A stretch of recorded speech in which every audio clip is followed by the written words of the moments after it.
My name's Tony Stankus and I'm one of the owners of Starcross Farm, which includes Venn Valley Vineyard and the winery that we're sitting in now. The site selection was a huge task in itself. It took us 3 years to find this site. It had to be south-facing slope, well drained. But when we came here, we had all of that, plus we had 15 acres of woodland, 3 lakes and a river and other fields. And it was just like, wow, this is the place to be. We've always had an interest in nature and what's good for the environment. My wife Alina, she looks after the vineyard, and I am trying to put things together to turn it into a really nice place to live and visit. And what we try and do is bring people in, tell them what we're doing, what we're about, and Alina's wine tasting course and the vineyard tours. We try to teach people about the benefits of what we're trying to do for the countryside. When we cleared the ground for the barn that we're sitting in now, there were lots of tree stumps and trees that were disturbed. So the tree stumps have been put in a big hole.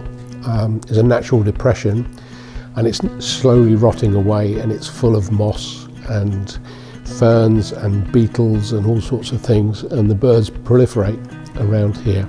We've got a number of locations around the farm where it's nice and peaceful and quiet, and we just put the tree tops, all the small branches in a pile, and they slowly rot down over the years. And again, they're a nice little haven for the little the bugs and the creatures that it's basically a resort rather than a bug hotel. We've joined the Environment and Land Management Plan, and as part of that we've stopped cutting grass as much as we did. When you've got a vineyard, people expect it to be nicely kept, and we've set aside some land and let the grass do its own thing. And at certain times of the years it looks really good, other times of the years it doesn't look so good. But I know as I've been driving cutting the grass on the verges of these, I've seen massive grass snakes in there, which is fantastic to see. You can overmanage things. Creatures just like to be left alone. We have visitors to the vineyard and they want to walk their dogs in the woods, and we have to sadly say, I'm sorry, no, it's reserved, it's a nature reserve. We don't want people going in there. We've got deer, we've got otters, we've got kingfishers, tree creepers, nuthatches. As much as we can, the food here is prepared on site. We've got bacon on site, we've got some bread over there, we've got a cider maker on site. We sell the cider here. It's very, very popular. We try and engage local farmers and the community in general to try and get as much as we can that is local. We've had a supply us with honey. All our cakes are baked here, and our milk comes from a local farm. Yeah, we basically try and buy local as much as possible.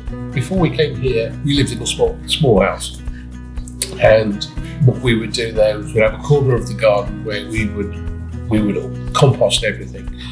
What we didn't eat and the dogs didn't want then would go into the compost. We're really fastidious about sorting all our rubbish to make sure that nothing is wasted. If it's cardboard, it can be composted. And just break it up into small pieces, throw it in your compost with your potato peels and your leftovers and whatever, and it will compost down and it's good for your garden. Now, some people might say, well, we don't have a very big garden, but if you make it, give it to your friends. Someone will enjoy it because it's good stuff.